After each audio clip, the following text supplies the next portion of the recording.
नमस्कार दोस्तों, आज के इस वीडियो में हम बात करेंगे ऑनलाइन न्यूज़ चैनल क्या होता है, कौन कौन से सोशल प्लेटफॉर्म्स को हम ज़्यादातर अपनी चैनल को प्रमोट करने के लिए इस्तेमाल करेंगे, न्यूज़ चैनल के लिए वेबसाइट का क्या इम्पोर्टेंस है, न्यूज़ चैनल के लिए एंड्रॉयड मोबाइल एप्लीकेशन के क्या फ़ायदे हैं और कैसे हम इन चैनल से ज़्यादा बेनिफिट ले सकते हैं।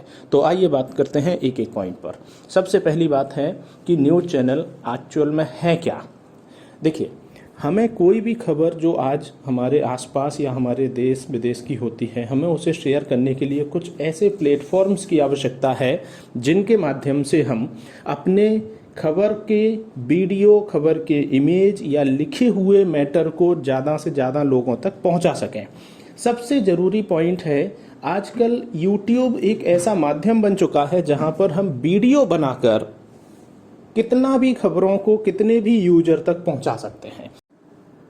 यहाँ पर हमें सबसे पहले जानने की ज़रूरत है कि अगर हम कोई भी न्यूज़ चैनल शुरू करते हैं तो सबसे पहले हमें ज़रूरत है सभी सोशल प्लेटफॉर्म तैयार करना, जिसके लिए सबसे ज़रूरी पॉइंट ये ध्यान रखना होता है कि कोई भी YouTube channel, Facebook page, Twitter, Instagram कुछ भी बनाया जाए तो इनमें मोबाइल नंबर हमेशा ओनर का ही होना चाहिए। जो हमारे चैनल के मेन मालिक है उस व्यक्ति का ही इसमें नंबर लगना चाहिए। सबसे पहले आप एक ईमेल आईडी क्रिएट करें gmail.com पर जाके।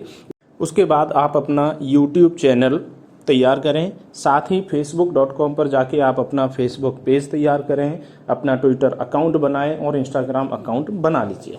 ये 4 तैयार होने के साथ ही आपको आवश्यकता होगी एक लोगो की, जिसके लिए वैसे आप ऑनलाइन कई तरह के प्लेटफॉर्म भी हैं, या फिर आप अगर किसी कंपनी से जुड़े हैं तो आप एक लोगो प्लस उसके साथ में एक हेडर के लिए एक बैनर भी तैयार करें, जो कि फेसबुक पेज में भी ज़रूरी होगा और यूट्यूब चैनल और बाकी सभी प्लेटफॉर्म के लिए भी आवश्यक होगा। तो एक बैनर बनवाएं प्लस एक लोगो भी तैयार करवाएं। इतना बन जाने से अब आप अपना एक ऑनलाइन चैनल शुरू कर सकते हैं जिसमें आप अपने वीडियो को यूट्यूब पर अपलोड कर सकते हैं। लेकिन अभी इसमें सबसे बड़ी आवश्यकता है वीडियो एडिटिंग की।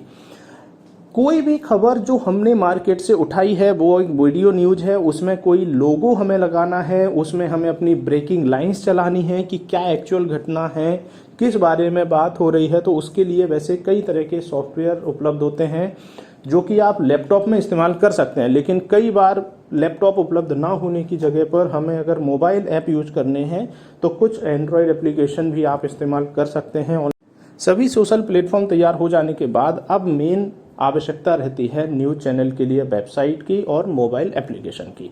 पहली बात करते हैं न्यूज़ चैनल के वेबसाइट की।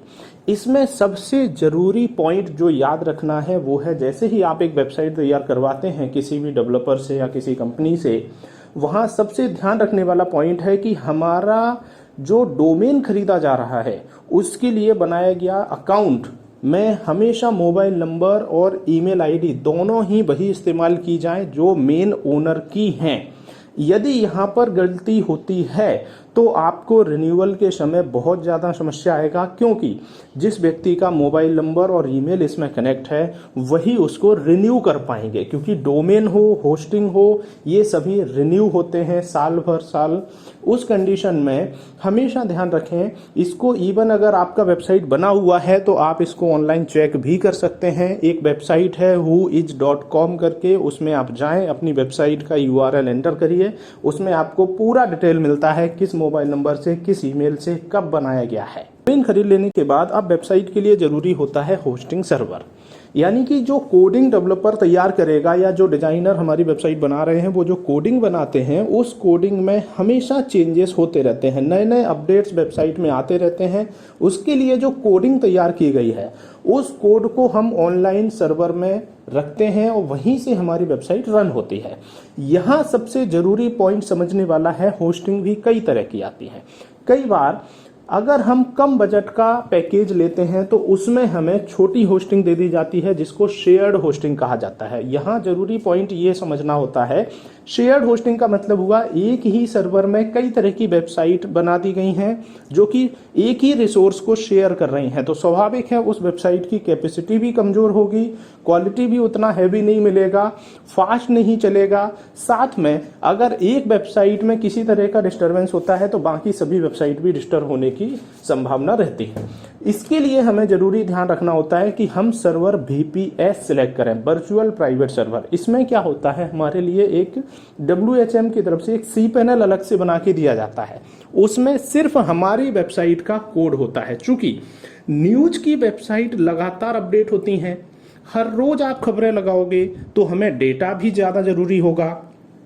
प्लस इसमें दो चीजों की कॉन्फ़िगरेशन इंपॉर्टेंट चेक करना होता है, पहला डेटा स्टोरेज, दूसरा बैंडविड्थ। बैंडविड्थ का मतलब यहां हुआ कि हमें कितने यूजर देख रहे हैं, जितने यूजर हमें देखेंगे ज़्यादा से ज़्यादा उतना हमारा मंथली बैंडविड्थ इसमें इस्तेमाल होता है। हमें ऐसे VPS सर्वर की आवश्यकता होगी अगर हमारे यूजर 1000, 2000, 5000 डेली आ रहे हैं। प्लस कई वेबसाइट ऐसी भी हैं जिनमें 50,000, 60,000 भी यूजर आते हैं, तो उनके लिए VPS आवश्यक ही होंगे। हाँ, अगर हम छोटे लेवल पर कर रहे हैं कि हमारे 500, 700, 1000 यूजर आ रहे हैं तो आप शेयर्ड होस्टिंग को भी ले सकते हैं, जो कि कम बजट में भी तैयार हो सकती है। लेकिन अगर एक अच्छा उद्देश्य लेके चल रहे हैं, कल के दिन आपको लाखों व्यूअर्स हों, तो फिर आपको VPS ही इस्तेमाल करना चाहिए। डोमेन होस्टिंग लेने के बाद अब आप किसी भी डिजाइनर से आराम से अपना वेबसाइट बनवा सकते हैं, जिसमें कई तरह के प्लेटफॉर्म अलग अलग रहते हैं। आप कोडिंग से भी बनवाएं, आप वर्डप्रेस पे बनवा सकते हैं, कई तरह की सुविधाएं रहती हैं। इनमें एक और ज़रूरी चीज़ है कि जैसे होस्टिंग अगर आपके पास VPS होगा तो आपके पास पूरा कोडिंग भी होगा। उस कंडीशन में अगर आप एक डेवलपर से काम करवा रहे हैं, कल के दिन आप अपने ऑफिस में किसी डेवलपर को बिठाते हैं तो वो भी उसी कोडिंग का इस्तेमाल करके उसमें नए अपडेट्स, नए सुधार कर देगा। लेकिन यदि हमने वहाँ शेयर्ड होस्टिंग ली होगी तो फिर जो डिजाइनर डेवलपर है वो अपना पूरा सर्वर आपको नहीं दे पाएंगे, क्योंकि उनकी और साइट्स भी उसमें बनी हैं। उस कंडीशन में हम अपनी वेबसाइट को अपडेट नहीं करा पाते हैं। वेबसाइट तैयार हो जाने के बाद अब हम बात करते हैं एंड्रॉयड एप्लीकेशन की। एंड्रॉयड ऐप में भी कई तरह के फीचर होते हैं, जैसे यूट्यूब ऑटोमेटिकली कनेक्ट हो जाए, आपका वेबसाइट पर खबर लगाया ऑटोमेटिकली ऐप में लग जाए, नोटिफिकेशन जाए। अब यहाँ जो नोटिफिकेशन हम तैयार कर रहे हैं ये वेबसाइट में भी लगता है, ऐप में भी लगता है, तो यहाँ पर हमें ज़रूरत रहेगी उसी ईमेल आईडी की जो हमने डोमेन खरीदते समय इस्तेमाल किया था। तो हमें एक ही ईमेल को हर जगह यूज करना चाहिए। इसमें गूगल एनालिटिक कनेक्ट होते हैं, गूगल एडमॉब कनेक्ट होता है। एडमॉब का मतलब हुआ कि हमने अपना ऐप जितने लोगों को डाउनलोड कराया है वो जब भी ऐप को चलाएं तो उनको गूगल के एड्स दिखें। जब गूगल ऐड दिखेंगे तो कुछ रेवेन्यू, कुछ बेनिफिट्स हमें मिलेंगे, वो बड़ा आवश्यक है। वहाँ पर हमें Google AdMob, Google AdSense website के लिए, प्लस गूगल एनालिटिक, नोटिफिकेशन, इन सब के लिए एक ही ईमेल आईडी इस्तेमाल करना चाहिए। ये बात हम पहले ही अपने डेवलपर से कर सकते हैं। इन सभी पॉइंट्स को हम और डिटेल में भी बात करेंगे अगले वीडियो में।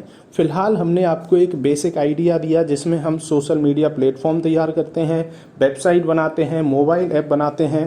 पर जो इम्पोर्टेंट पॉइंट है वो अभी दोबारा से हम बताते हैं कि मोबाइल नंबर और ईमेल आईडी हमेशा ओनर की ही होना चाहिए, प्लस सर्वर हमें VPS रखना चाहिए अगर हम एक अच्छा उद्देश्य लेके चलते हैं और ज़्यादा यूजर तक अगर हम अपनी बात को पहुंचाना चाहते हैं। फिलहाल इस वीडियो के लिए थैंक यू।